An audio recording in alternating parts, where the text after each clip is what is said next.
Hello, everyone. If you like what I'm doing here, please consider subscribing, liking, and commenting. It would really help the channel out quite a bit. Thank you very much.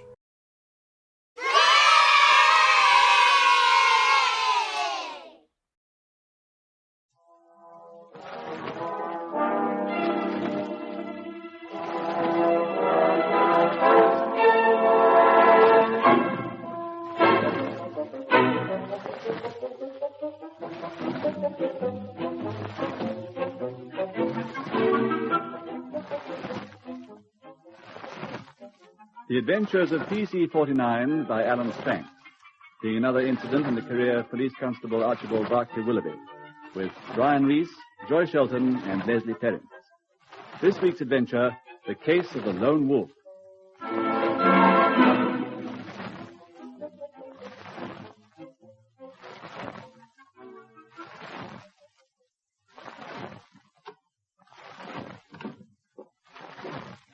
Good evening, Sergeant. Victor Scully, convict on license, reporting. My papers. Oh, yes, Scully. It's your date, isn't it?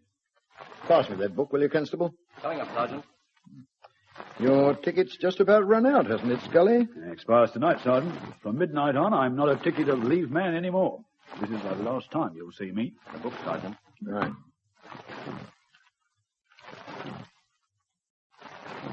Victor Scully, 10:45 p.m. Well, there you are. All in order. So, we won't be seeing you again, eh? Not officially, anyway. I've been visiting you regularly for a long time now. I don't think you'll miss me. Well, I must say you've kept to the conditions of your release perfectly. You've reported every month right on the dot. We could set the clock by you. Well, that's the law, isn't it? I've had enough of the wrong side of the fence to last me 2 lifetimes. I'm a respectable citizen now. Well, see that you keep it that way, Scully. I will. Good night, Sergeant. Well, good night and good luck to you. Victor Scully. Where have I heard that name? Oh, he's a bit before your time, 49. He hit the headlines when you were still in short pants. He looks old enough. No, he's not that old. Barely 40. That wizened little guy only 40? Oh, come off it, Sarge. A life sentence on the moor don't rejuvenate a man, my lad. Ah, Dartmoor lifer, is he? Who did he kill? Carl Broom, his partner in crime. Broom. Seem to have heard of the case. It was what they call a cause celebre. Broom was a regular old lag with a record from here to Bow Street and back. And Scully? A brilliant young mechanic apprenticed to a firm of locksmiths. He was about 19 when Broom took up with him and sold him the idea of easy money. They had a long run together and they pulled off some really big break-ins. I was on the beat in those days. You said his name was Scully, not Charlie Peace. What's that? I said you'd been a long time in the police. Oh. Go on, Sarge. Well, their work was pretty near perfect. Scully could do almost anything with locks. They'd enter a place, lift the valuables, and walk out again without leaving a trace. They came unstuck, like they all do sooner or later. What happened? Broom sold a gold-fitted dressing case to a fence. We got onto it through a routine checkup. He'd been very careless that time at Broom. How? Well, he'd handled the contents of the case and left his fingerprints on the back of a hairbrush. We roped him in, and when he saw the jig was up, he squealed on Scully, hoping that'd ease up the charges against himself. But when we went to get Scully, he'd vanished. Somehow he'd got wind of the fact that Broom had shopped him. How did he get at Broom to kill him? He turned up at the hearing, dyed his hair, and was wearing dark glasses. When Broom went into the box to give sworn evidence, Scully drew a gun and shot him dead. Must have been crazy. Now, he was reckless and young, and he had an obsession about squealers. His own youth and Broom's bad record got him off with a life sentence. They let him out on a license 7 years ago. In point of fact, he officially finished serving his sentence tonight, when he reported for the last time. Well, paid for it by the look of him. How does he live now? Oh, he had a pretty big bankroll when he went in. Proceeds of robberies. Of course. But we couldn't prove it. So the money lay in his bank, accumulating interest. And he came out with a nice little nest egg. And where does he live? Oh, lummy 49, you ask more questions than my grandson. Get on with that report of yours. I've got work to do. Oh, Scully won't trouble us anymore. He's learned his lesson.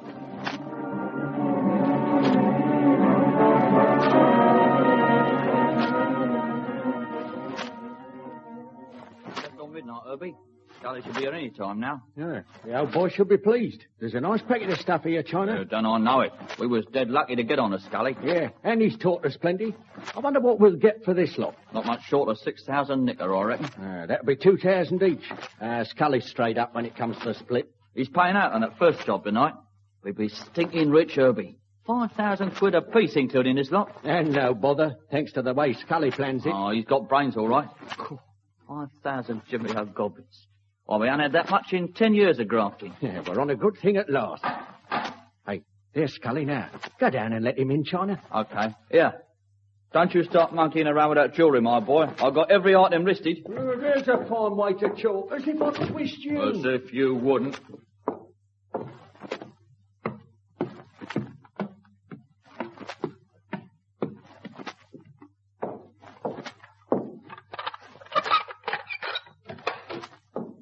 Oh, hello, Mr. Scully.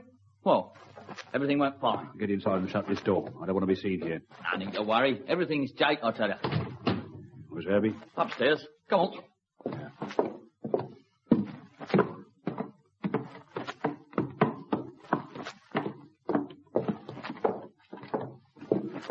Yeah, watch it, Mr. Scully. Here, take a look at this little lot. Smashing stuff, isn't it? Not bad. Not bad at all. Now, let me hear about it. Oh, it was a walkover. We used them keys that you gave us. They were perfect. Well, they should be. They were made for those locks. Well over 20 years since I helped put that strong room in. You helped put it in? Yeah. A little apprentice who held the tools. The kid who kept his trap shut and his eyes open. And got an impression of those keys. Well, they come in useful, all right. You wore gloves, of course. Yeah. Look, these here black silk ones, like what you said. And you, Herbie? Well, China had the keys, and he did all the work. I was just watching. So you didn't wear the gloves I gave you? Well, as a matter of fact, I forgot. You blasted idiot, I told He you. never touched nothing. Shut up, you. How could he be all that time in a house without laying his hands on something? A doorknob, a chair back, any of 100 things. I swear I didn't Listen, you purblind fools. I planned this job and the one before it. I cut you in on a third each. I gave you the benefit of my experience plus a lifetime of planning in prison. And what do you do? Now, off a mouse, Scully. We took the risks and we brought the stuff back. If there's any prints in that house, they'll be mine, not yours. What are you screaming about? You third-rate petty larcenist. Hey? You think I don't know your type? If the police find your prints and pick you up, you'll answer questions faster than a BBC quiz team. Now, go easy, will you, Scully? I don't take that sort of talk from no one, see? And that goes for me, too. Anyway, we got this stuff and the last lot, too. What about our cut? We ain't seen the colour of your dough yet. Yeah, there's a good packet to come to both of us. What about it? Oh, well. No good crying over spilt milk. Here, China. Take these keys and go down to my car. We'll find a briefcase in the boot. Bring it up. And don't try and tamper with it on the way. Remember, I'm an expert locksmith. As if I'd try and twist you, Scully. Now then, Herbie, take these gloves. What for? Put them on. Put them on? All right. Anything to oblige. What's the lark? Take this chamois and polish every bit of that jewellery.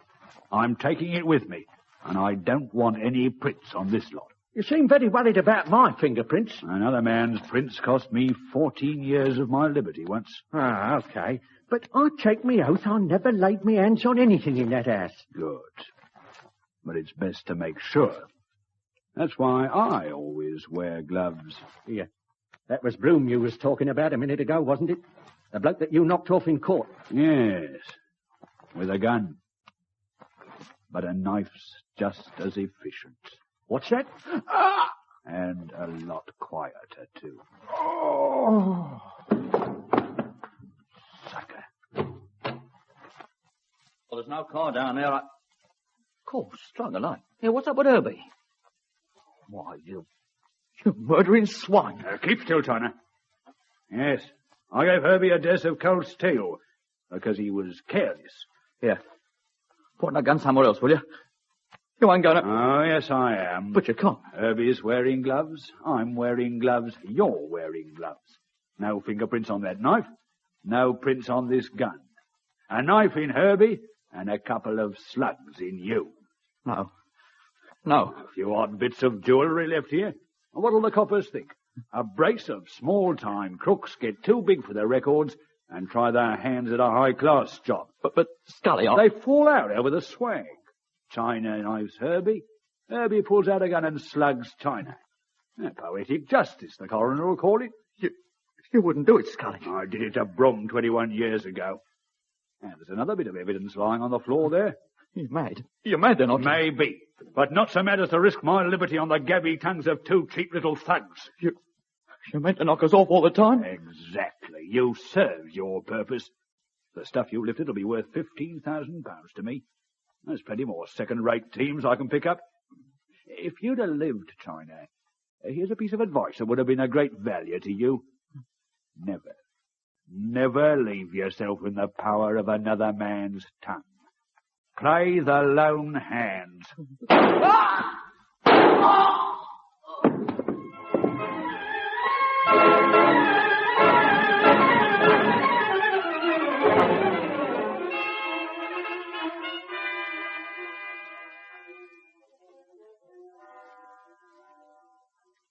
They're both dead all right, Inspector.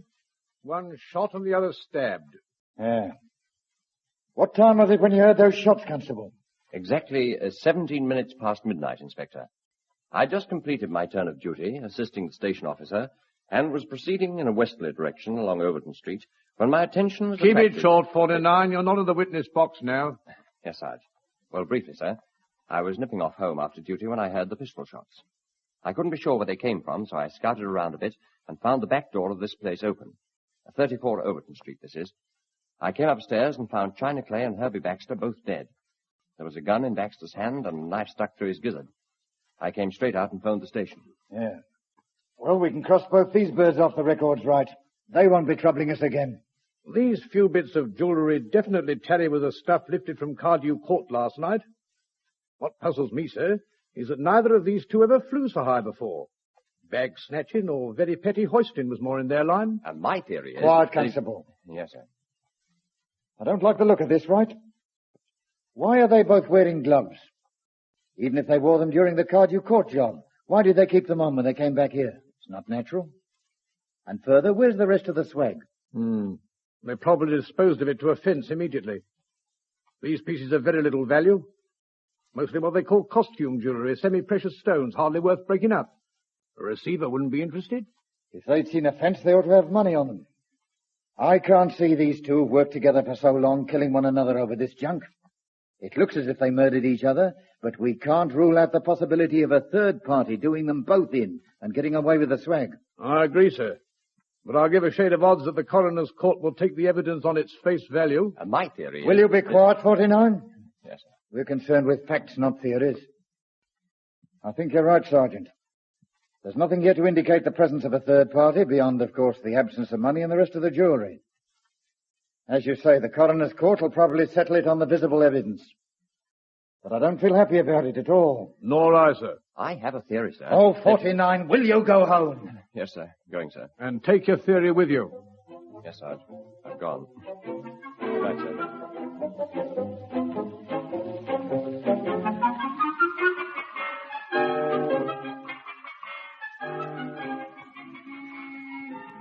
Would they listen to my theory, Joan? Not likely.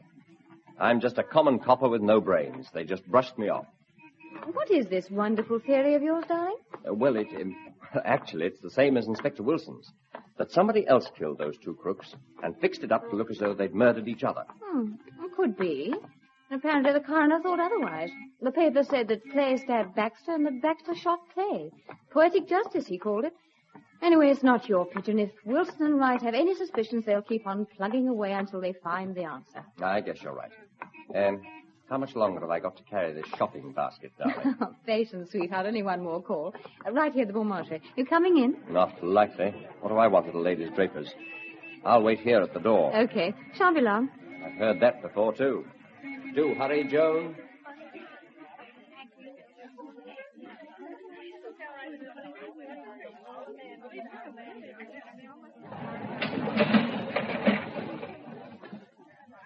3 change.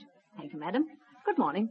Next, please. Oh, I bought these here yesterday, and they're faulty. I'd like to change just a them moment, madam. I think this gentleman's before you. That's right, miss. I'm in a hurry. I've got a train to catch. I'm so sorry.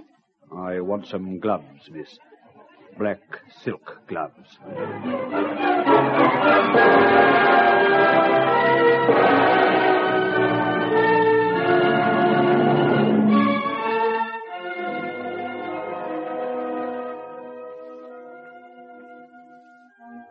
You see this report from Glasgow, right? I'm afraid I haven't gone through that file yet. Anything interesting, sir? Very interesting indeed. Listen to this bit. 2 petty crooks, both frequently convicted, named Stoker Malloy and Angus Turner, have been found shot dead in a Gorbals tenement. Each had a revolver in his hand. Ballistic experts say that the bullets found in each body match the gun presumably fired by the other. It's assumed they quarreled and killed each other. Now mark this. Each was wearing a pair of black silk gloves. Does that ring a bell? A full-size fire alarm, Inspector. Looks like we were right about the China Clay case. This is no coincidence. We'd better get in touch with Glasgow at once. Give them complete details of our case and ask for full particulars of theirs. Ask them, can we have a look at those gloves? Get them to send them on. Joe, listen to this. Oh, Archie, do get your head out of that newspaper and let's get cracking. You know how I hate being late for the pictures. Never mind the pictures for a minute. Listen to this. Double murder in Glasgow. Following reports from occupiers of a block of Glasgow tenement flats early this morning, police officers found the bodies of 2 men, both fatally shot. Both had revolvers in their hands. Later, the men were identified as Stoker Malloy and Angus Turner. It is understood that they had been sought for some time in connection with a series of robberies with violence. A particular aspect of the case is that both victims were wearing black silk gloves. What do you think of that? Not enough to make me late for the flicks. Come on, Archie. Wait a minute. Here's another interesting little item from Scotland. Big Glasgow Gem Hall. Sir John Fernley of Fernley Hall, Glasgow, has reported to the police the loss of jewellery worth £22,000. During the last 24 hours, the valuables disappeared from a safe which bore no trace of having been tampered with. Police are convinced the thieves possessed duplicate keys and wore gloves, as no fingerprints have been found, and there is no sign of a forced entry. Now do you see what I mean, Joe? No, I don't see, and I couldn't care less. This is no time for crime. It's our night for the pictures. Oh, come along, Archie. But I want to think. You'll think better in the dark, darling. Not with you beside me, I won't. All right. Leave it till the broad light of day when you're on duty tomorrow. Come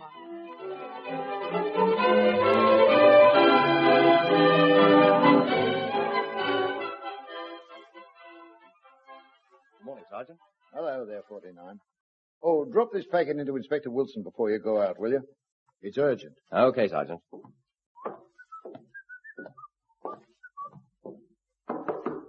Come in. What is it, Constable? Package from Glasgow, sir. Come in and open it up, Constable. Yes, sir. Right away, sir.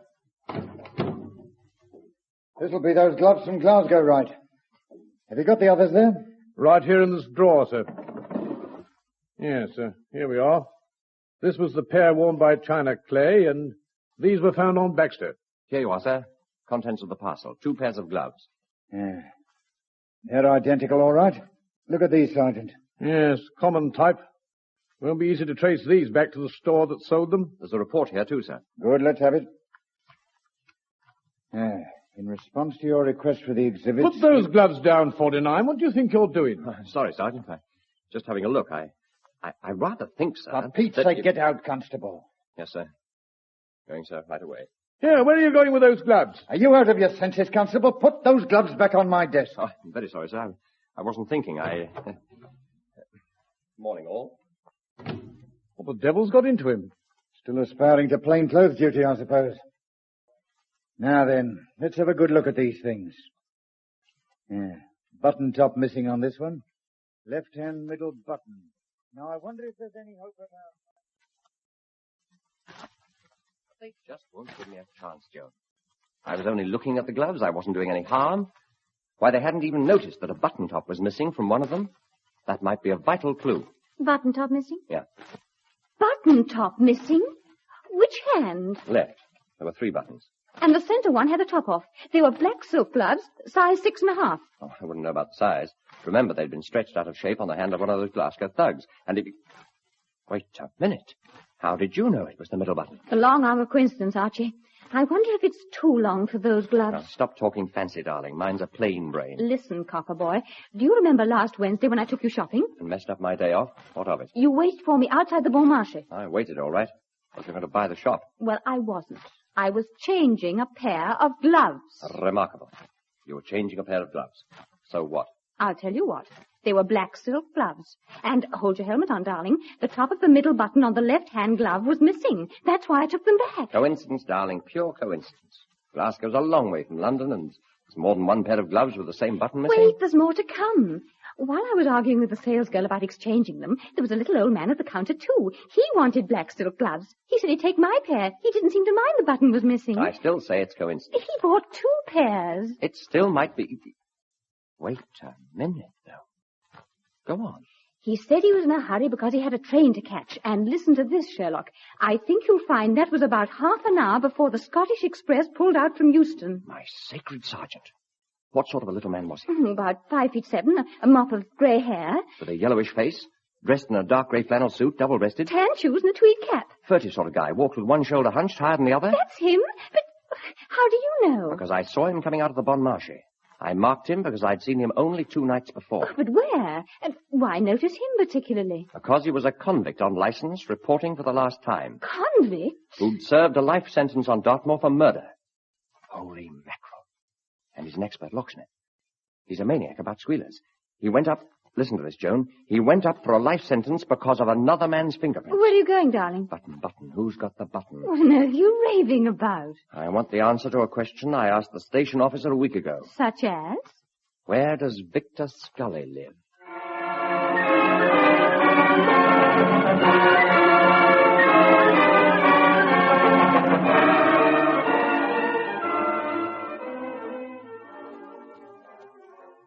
What the blazes you doing with that book, 49? You're off duty, aren't you? A good policeman's never off duty, Sergeant. You told me that yourself. Who said you were a good policeman? Well, there is that, of course. As a matter of fact, I just thought I'd spend a little time swatting up formal procedure. You know, the manner in which you record convicts on license, the way they report, name, address. Well, take your great ugly paws off that nice clean book of mine and get out. This is no place for homework. I guess you're right, Sergeant. Anyway, I've got an urgent appointment. So long. See you in the morning. Well, of all the brass-bound young whippersnappers. That's the place. Across the road, Joan. Number 27. There's a light in the top window. Now listen here, Joan. The odds are still 1,000 to 1. We're wrong about this. But I'm not even taking 1,000 to 1 chance on your safety. If we're right, this guy's a murderer 5 times over, and he won't stop at another 2. Archibald Barclay Willoughby, I don't want any better odds than 2 to 1. And if we can't beat this blighter between us... Oh, all right. If it's got to be hand in glove, it's got to be. But you're going to stand right here, and if I'm not out in 5 minutes... Tell me the old story. Go and ring Inspector Wilson or Detective Sergeant Wright. Right. All right. Good luck, Copper. I hope we are right. Archie, come back. What now? Kiss me, you big clown. Now, Mr. Scully, here I come.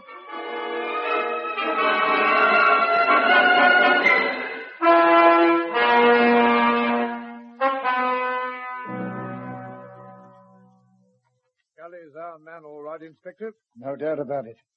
Let's make one more check. He reported at 10:45 on the night of the Cardew Court robbery. An hour and a quarter before his convict's license expired. Both the Cardew Court job and the Fernley Hall Glasgow robbery occurred at places at which he'd been present when the safes were installed. His own downfall was directly responsible to carelessness about fingerprints. Both these jobs were obviously planned by a man who was fingerprint conscious.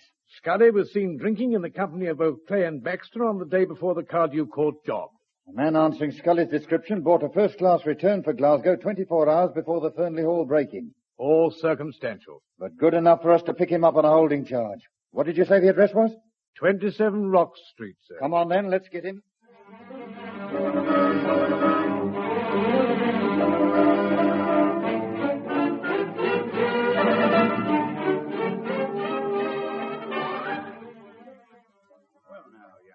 I suggest you stand there very quietly.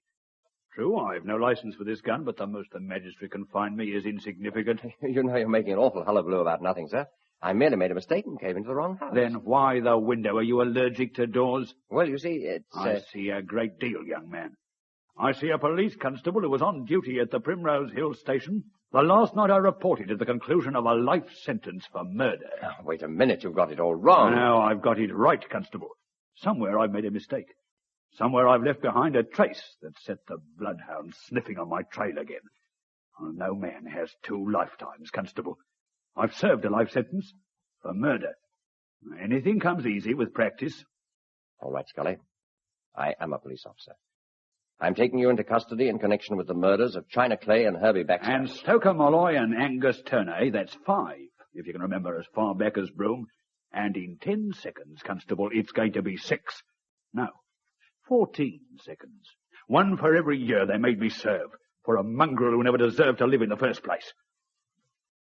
1, 2... Don't be a fool, Scully. 3... There's nothing to gain by killing 4... me. 5... You're a sick man, Scully. The 6... authorities will realize that. 7... They'll let you down lightly. 8... Broadmoor instead of Dartmoor. 9... You've got no chance of getting away with this. 10... I've got away with it so far. 11... You dodged the rope last time. 12... No matter what happens to me, the law will get you. 13... No! No, Joan! Get down, Joan! He's got a gun!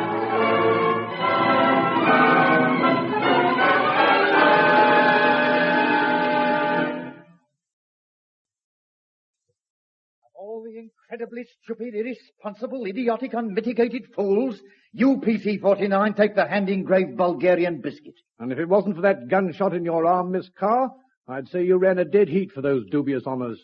The doctor says she's going to be all right, sir. No thanks to you, you young dunderhead. Do you realize that by poking your insolent nose into something that's right off your beat, you were almost the cause of the death of this young lady?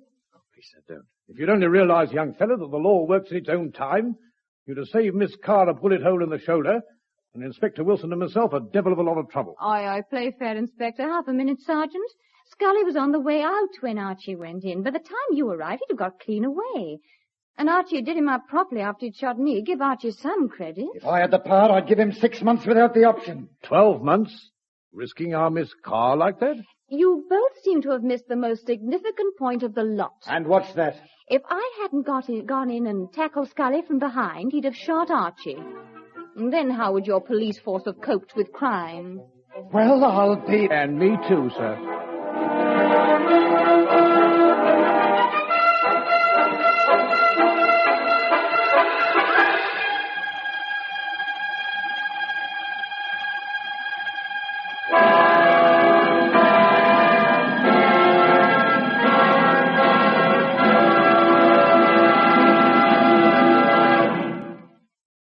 That concludes the case of the Lone Wolf, another incident in this series of adventures of PC-49, written by Alan Stranks. The cast was as follows. PC-49, Brian Reese. Joan Carr, Joy Shelton. Inspector Wilson, Leslie Perrins. Sergeant Wright, Eric Phillips. Scully, Oliver Burt. China, Roger Snowden. Herbie, John Sharp. The station sergeant, Frank Foster. The shop girl, Daphne Maddox. Production by Vernon Harris. This program was originally broadcast to home listeners of the BBC.